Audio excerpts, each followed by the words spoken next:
Good morning on what is a cool, bright, and sunny day. It is Wednesday, the 26th of July. I'm in the reading up with the cat who is not ours, and a nice hot cup of tea, and a parcel to box. So let's open this up.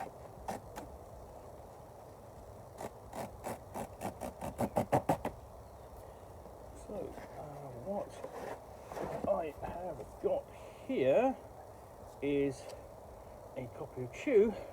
This is Volume 1, the Omnivore Edition. So, Tony Chew is a detective with a secret, a weird secret. Tony Chew is a chibopathic, which means he gets psychic impressions from whatever he eats. It also means that he's a hell of a detective, as long as he doesn't mind nibbling on the corpse of the murder victim to figure out who done it and why. He's been brought in by the Special Crimes Division of the FDA, the most powerful law enforcement agency on the planet, to investigate the strangest, sickest, and most bizarrest cases. Presenting Taster's Choice, Chew's New York Times bestselling debut, and the acclaimed follow-up story arc, International Flavor, the first 10 issues in a twisted and darkly funny new series about cops, crooks, cooks, cannibals, and clairvoyance. So, this is published by Image Comics.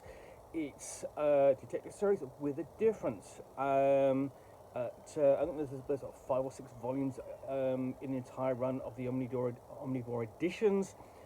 And the great thing about this is it's all part of sort of Image's kind of sort of like incredible range of stories. Because the thing is, Image as a company is 30 years old, and it had a kind of very traditional start in terms of sort of artists like Rob Liefeld and others, sort of like camping from Marvel and to DC Comics at the time, which there was a big hoo-ha, and setting up their own labels. And what happened with those is that they wanted to do sort of like owner created content, and it was all superheroes back then. These days, Image has really moved on and is still doing owner created content, but is doing weird and wonderful and interesting stories like Chew. So let's have a look inside.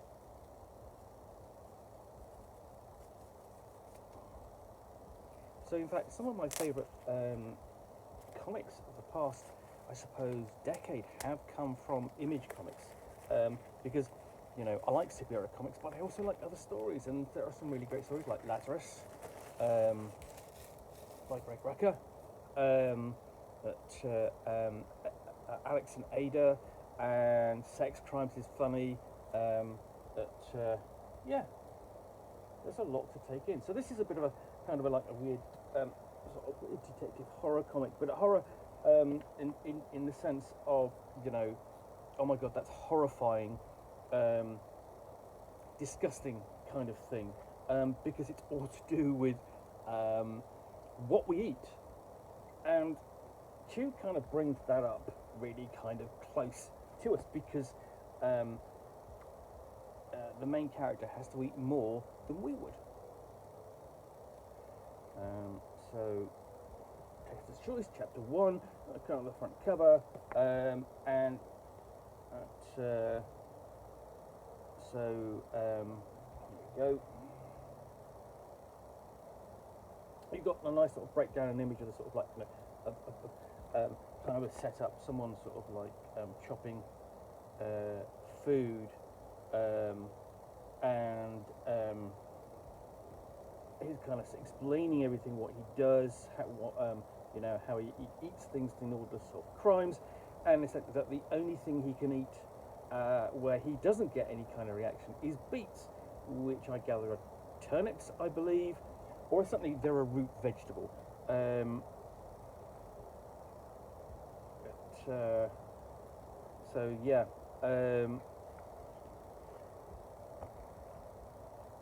And so this is a world where things like fast food, and then certainly fast food chicken is as I recall, is heavily regulated.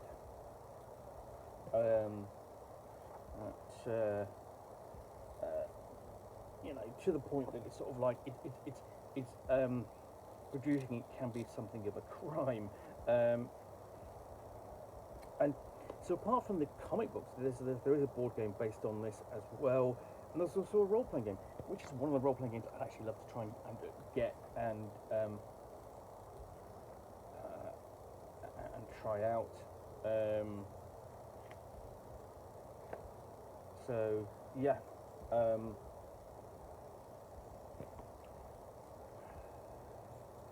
So here we go. He basically has been recruited to the FDA. You've got and the Special Crimes Division, and essentially there's the cover for issue 2.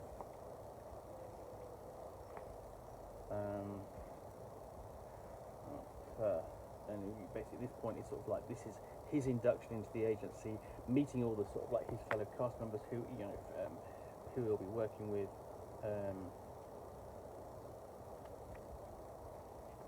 And here we got a fast food joint. This is McBeefy's Burgers, and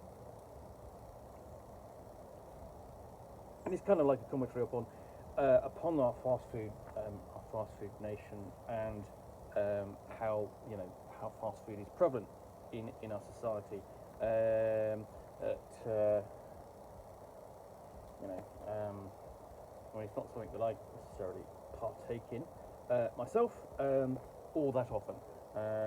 Just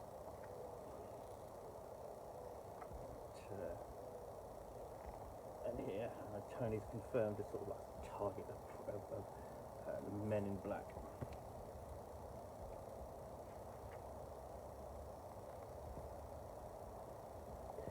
So just you can see the artwork's grey. It really kind of suits the offbeat nature of the storyline and so on. Oh, sorry, he's on the move. Are you going to sit down? Just repositioning himself. There we go.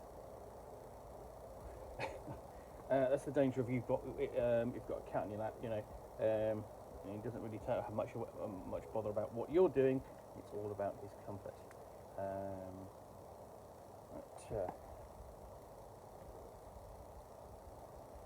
And given that it's currently 6:45 in the morning, he doesn't often get a lap to sit on at this time of day. So issue 4 cover to issue 4. I'm just going to flip through because it's some great scenes of sort of like observatory massacre.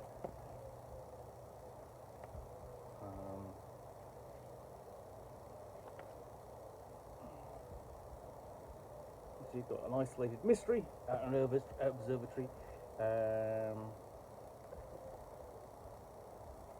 5 and so on, and then so all the way through.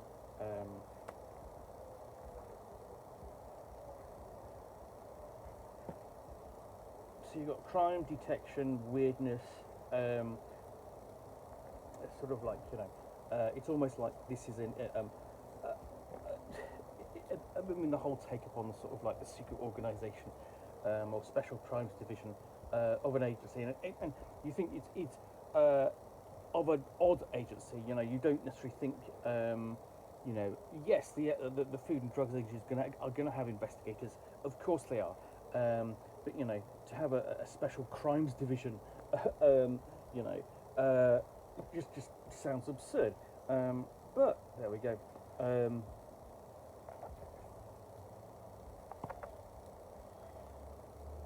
And then we chapter 6. We start the second storyline, international flavour.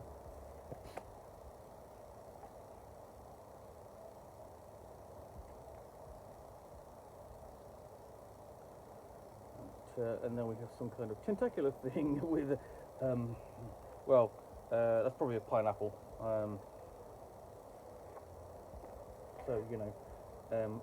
Octopus and pineapple for lunch, as it were.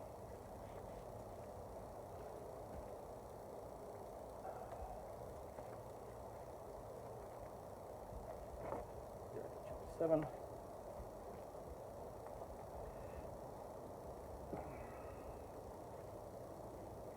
Of course, I mean, one of the things sort of like with volumes like this is, you don't have the sort of like the back, sort of like back part of the comic where you'll have commentary from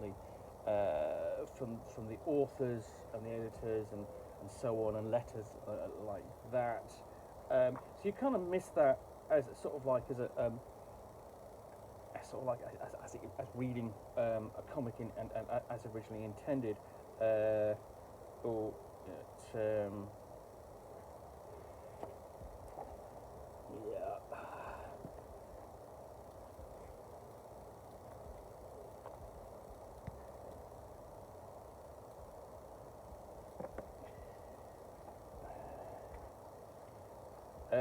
So there's some sort of sense of loss of, I mean, a sense of sort of like togetherness of you sort of like everyone reading a comic sort of like upon release and reading the same thing at the same time.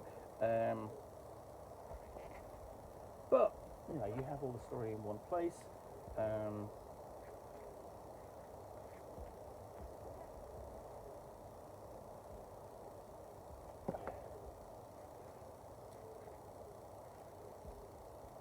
just flipping through to the final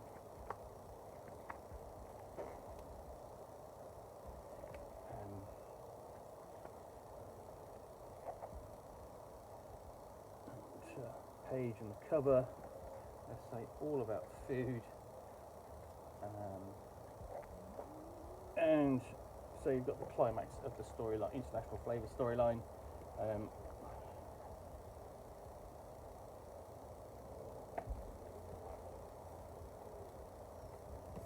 Before we come to the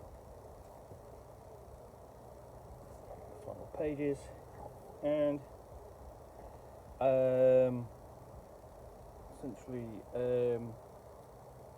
essentially there's the inclusion. What they've included at the back here is the original proposal for Chew, and sort of like in the extras, sort of discussion of storylines and ideas, essentially the concept of the comic, and where it would go, sample artwork. But this sort of thing is always appreciated. Basically, it just sort of like draws you into the minds of the creators.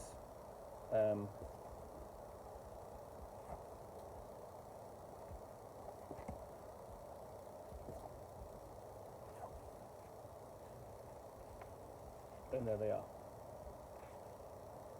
So yeah, that's Chew Volume 1, the Omnivore Edition, published by Image Comics. Anyway, hope you've enjoyed this unboxing in the Nook. If you have, then please do click on the like button down below. And if you've got any comments or feedback, do appreciate you posting those. And of course, if you want to be alerted to get more unboxings in the Nook way, you'll see me out here with a package containing a book or game, or in this case, collected part of an ongoing comic book series, which I will unbox and chat about to the best extent of my knowledge for roughly 10 minutes or so. All, of course, accompanied by a nice hot cup of tea. Then, please do click on the subscribe button down below. Thanks again for watching another unboxing in the Nook. We'll be back again soon with another one. Bye for now.